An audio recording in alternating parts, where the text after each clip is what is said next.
કાયદો કાયદાનું કામ કરે. તમે તોફાન શું કામ કરો છો ભાઈ? એક ધારાસભ્ય તરીકે શું કામ તોફાન કરો? આજે 19 જેટલા ગુના નોંધાય એ ધારાસભ્યનો શોભે છે? ગમે તેને મારી દેવાનો. જો મને છેંચોડવાનો પ્રયત્ન કરશે ને તો એને ઈંટનો જવાબ પથ્થરથી આપીશ. હું ડરતો નથી ચૈતર વસાવાથી, સમજી લે. મને છંછેડશે તો એને ભારે થશે. હું તો બાવા ફકીર છું, મારું કશું નથી. ઘણા કર્મચારી એના શુભેચ્છકો પણ છે, એની સાથે મેં કોઈ લેવા દેવાનું નથી. પણ એને બચાવમાં સીસીટીવી કેમેરાને ડેમેજ કર્યું છે, કોઈને કોઈ રીતના એને ચેન ચાળા ત્યાં કર્યા છે. આપણી સાથે ખાસ ભરૂચના સાંસદ મનસુખભાઈ વસાવા છે. એમની પર સીધો આરોપ ચૈતર વસાવાએ જે કર્યો છે એ વિશે વાત કરીશું. મનસુખભાઈ, જે તમારી પર જે આરોપ મૂકવામાં આવ્યો છે કે જે કેસ થયો હતો જે એટીવીટી વાળો, એમાં આડકતરી રીતે તમારું નામ પણ આવે છે કે મનસુખભાઈએ કાવતરું રચ્યું, એ રીતની જે વાતો છે અને એક આક્ષેપ પણ ધારાસભ્ય દ્વારા થયો છે, શું કહેશો? જો પહેલાં તો એટીવીટી અને ગુજરાત પેટર્નના સભ્યો કોઈ મનસુખભાઈ વસાવા કે પછી તાલુકા પંચાયતના પ્રમુખ સંજયભાઈ વસાવા નક્કી નથી કરતા. એ પાર્ટી નક્કી કરે છે. અને જે તે સમયે જિલ્લા પાર્ટીના પ્રમુખ ઘનશ્યામભાઈ પટેલે એ પ્રમુખ હતા તે વખતે આ બધા નામોની દરખાસ્ત કરી અને આખા ગુજરાતમાં આવ્યો છે. બધા 100% આદિવાસી આવે ને, આદિવાસી વિસ્તારમાં કામ કરતા હોય એવા લોકોનું પણ નામ આવે. તો એકાદ નામ બિન આદિવાસીનું ડેડિયાપાડામાંથી આવ્યું, એને લઈને ઝઘડો કર્યો ચૈતરભાઈએ તાલુકા પંચાયતના પ્રમુખ સંજયભાઈની સાથે, અને ઝઘડો કર્યો લીલા ચંપાબેન સાગબારા પંચાયતના પ્રમુખની સામે. તો પ્રથમ તો આ જવાબદારી એમની છે જ નથી, તેમની સાથે ઝઘડો કરવાની કોઈ જરૂર નથી. એટીવીટીના સાહેબની નિયુક્તિ કરી સરકાર તરફથી નક્કી કરતો છે, પ્રભારી મંત્રી નક્કી કરતા હોય છે, અને પૂર્વ પ્રમુખ ઘનશ્યામભાઈ પટેલે આ બધું જે તે સમયે નામો મોકલ્યા. તો અને એ જે ચર્ચા કરી એમને વાંધો હતો, તો પછી પ્રાંતને આ વાત કરવાની હતી કે કલેક્ટરને કહેવાની હતી. તાલુકા પંચાયતના પ્રમુખની હાથે ત્યાં ઝઘડો કરવાની કોઈ જરૂર જ નથી. આ તો એમના માણસો પણ એટીવીટીમાં આવવા જોઈએ એ રીતના આગ્રહ રાખે. પણ તો જે સરકારનો વિષય છે, જેની સરકાર હોય એના સ્પષ્ટ છે, તેના માણસો આવે, વિરોધ પક્ષના માણસોના થોડા આવે. અને પ્લાનિંગ કરવાનું હોય ત્યાં પણ એટીવીટીનું હોય, ગુજરાત પેટર્નનું હોય કે આયોજનનું કોઈ પણ પ્લાનિંગ કરવાનું હોય તો એ સ્પષ્ટ કહે કે ભાઈ 50% કામો મારા હોવા જોઈએ. તો ભાઈ તાલુકા પંચાયતના પ્રમુખના કેટલા કામો હોય, જિલ્લા પંચાયતના સભ્યો હોય, બાંધકામ સમિતિના અમારા એ વિસ્તારના ચેરમેન છે, પછી સંસદ સભ્ય, તો 50% એનું એકલાનું, તો 50% અમારે આ બધાની વચ્ચે આવે. ભાઈ બધાને ચૂંટાયેલા પ્રતિનિધિ એટલે બધા સરકાર, તાલુકા પંચાયતનો સભ્ય હોય કે જિલ્લા પંચાયતનો સભ્ય હોય, ધારાસભ્ય, સંસદ સભ્ય હોય, બધાને સરખે ભાગે કામ આવવા જોઈએ. આ તો બધા જ કામો કે હું આયોજન કરી નાખું, ના દાદાગીરીથી આયોજન કરવાની વાત કરે એ થોડું ચાલતું હશે. એટલે સંજયભાઈ અને સાગબારા તાલુકા પંચાયતના પ્રમુખ ચંપાબેન, એમની સાથે ઝઘડો થવાનું મોટું કારણ આ. એ કહેતા નથી કે મારા કામો કમ તમે કેન્સલ કરો, એ નથી કેન્સલ કરતા. ચૂંટાયેલા સભ્યોના બધાના જ કામો લેવા અમે આગ્રહ કરીએ, સરકાર આગ્રહ કરે છે. તો એને લઈને એ એટીવીટીની મિટિંગમાં એને તાલુકા પંચાયતના પ્રમુખ સાથે ઝઘડો કર્યો. અને સ્પષ્ટ વાત છે ભાઈ કે એને પહેલાં મોબાઈલ માર્યો સંજયને, પછી એ ગ્લાસ પીવાનો પાણીનો ગ્લાસ હતો તે છૂટો માર્યો. ત્યાં મામલતદાર હતા, બંને તાલુકાના ટીડીઓ હતા, બીજા ઘણા બધા અધિકારીઓ હતા, પ્રાંત હતા. તો બધાની હાજરીમાં આ પ્રકારનું વર્તન કર્યું છે.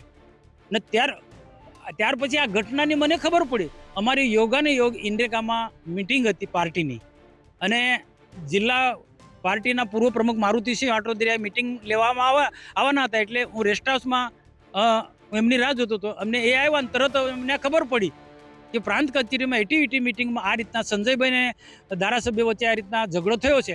એટલે હું ત્યાં પહોંચી ગયો. મારે પહેલાં મોતીસિંહભાઈ બધા ત્યાં બેઠા હતા. અમે જોયું કે આખી સ્થિતિનું, અને એના પહેલાં ફરિયાદ સંજયભાઈએ આપવાનું ચાલુ કરી દીધું. અને પહેલી બાજુ મારી મિટિંગ ચાલુ થઈ ગઈ હતી, કારણ કે હું મિટિંગમાં ત્યાં ના જાઉં, ઇન્દ્રેકામાં મિટિંગમાં ના જાઉં તો બધા લોકો ના ખબર પડી તો બધા ઉઠીને ત્યાં તાલુકા પંચાયતમાં આવે કે પછી પ્રાંત કચેરીમાં આવે તો ત્યાં માહોલ બગડે. એટલે હું ચૈતરભાઈ એના એક ઇન્ટરવ્યૂમાં પોતે સ્વીકારે છે કે મનસુખભાઈ મારા વડીલ છે, પણ એ ઘટના ઘટી એ વખતે 5 મિનિટ આવીને ગયા ને કંઈક ઉશ્કેરીને જતા રહ્યા, આટલું બોલે વડીલ. અને 5 મિનિટમાં હું શું પ્લાનિંગ કરું? અને બીજા પ્રાઇવેટ એમ કે મનસુખભાઈને આ બધું કાવતરું છે, અને બીજા 3-4 આગેવાનો છે, એટલે ને બીજા અધિકારીઓ છે, ભાઈ અધિકારી છે, અધિકારી તો કાયદોનો વ્યવસ્થા જાળવવાનો હોય છે. એ કોઈની ખુશામત ના કરે, કોઈની તરફદારી ના કરે, કાયદાનું કામ કરે. તમે તોફાન શું કામ કરો છો ભાઈ? એક ધારાસભ્ય તરીકે શું કામ તોફાન કરો? આજે 19 જેટલા ગુના નોંધાય, એ ધારાસભ્યનો શોભે છે? ગમે તેને મારી દેવાનું, જે બીના લોકોને મારી દેવાનું, ફોરેસ્ટના કર્મચારીને માર્યા, એ બી મનસુખ વસાવા ઉશ્કેરાઈ ગયો તો. એના ઘરે માર્યા છે બીટગાર્ડ અને ફોરેસ્ટરના. ને એમાં એક બીટગાર્ડ તો એના આમ આદમી પાર્ટીના કાર્યકર્તાનો ભાઈ કે છોકરો છે, છોકરો છે. તો ગુનો એ કરે, ઘમંડી માણસ છે, ઝઘડાવડું મગજ જ એનું કંટ્રોલમાં રહેતું નથી ને આ વારંવાર જેલમાં જાય છે. તો એના કર્મના કારણે આ જેલમાં જાય છે, એમાં અમારો કોઈ રોલ નથી. ખોટો આક્ષેપ કરે છે અને હું આપ મીડિયાના દ્વારા તમારા દ્વારા ચેતવણી આપું છું, જો મને છેંચોડવાનો પ્રયત્ન કરશે ને તો એને ઈંટનો જવાબ પથ્થરથી આપીશ. હું ડરતો નથી ચૈતર વસાવાથી, સમજી લે. જો મને છંછેડશે તો એને ભારે થશે. હું તો બાવા ફકીર છું, મારું કશું નથી. બીજું કે મનસુખભાઈ, જે સીસીટીવી લઈને જે આક્ષેપ થાય છે કે સીસીટીવી તો ને લઈને સોશિયલ મીડિયામાંથી લઈને બીજા સમર્થકો એમના છે કે સીસીટીવી બતાવો, સીસીટીવી બતાવો. સીસીટીવીના બાબતે શું છે કે ગુમ કર્યા છે શું છે ને એ બાબતે તમારું શું કહેવું છે? જો સીસીટીવીનો એ આક્ષેપ કરે છે કે સીસીટીવીમાં કેમ નથી આવ્યો, પ્રાંતની ઓફિસમાં સીસીટીવી કેમેરા હતું તો એમાં કેમ નથી આવ્યો, એ બધા જાતના આક્ષેપ કરે છે. હું એ આક્ષેપ કરી શકું છું. કેટલાક લોકોનું કેવું છે કે સીસીટીવી કેમેરા ત્યાં હતા, પણ એ આખું જે ઘટના ઘટી એ સીસીટીવી આવી ગયું હતું ને એક ગ્લાસ મારે છે સંજયભાઈને, એ પણ આવી ગયું હતું. મોબાઈલ છૂટોમાં કે એ સીસીમાં આવી ગયું હતું, પણ એના એક મળતિયા કોઈ કર્મચારી મિત્રએ એ આખું સીસીટીવી ડેમેજ કરી નાખ્યું છે. અંદર જે પ્રાંત કચેરીનો કોઈ કર્મચારી છે કે કોઈ અધિકારી છે કે જેને આ સીસીટીવી ડેમેજ કર્યું છે કાં તો એને રિમૂવ કર્યું એવું બને? એમાં તો હોઈ શકે છે ને ભાઈ, એના કર્મચારી મિત્રો ઘણા પણ હોઈ શકે, કારણ કે ઘણા કર્મચારી એના શુભેચ્છકો પણ છે. એની સાથે મેં કોઈ લેવા દેવાનું નથી. પણ એને બચાવમાં સીસીટીવી કેમેરાને ડેમેજ કર્યું છે, કોઈ ને કોઈ રીતના એને ચેન ચાળા ત્યાં કર્યા છે.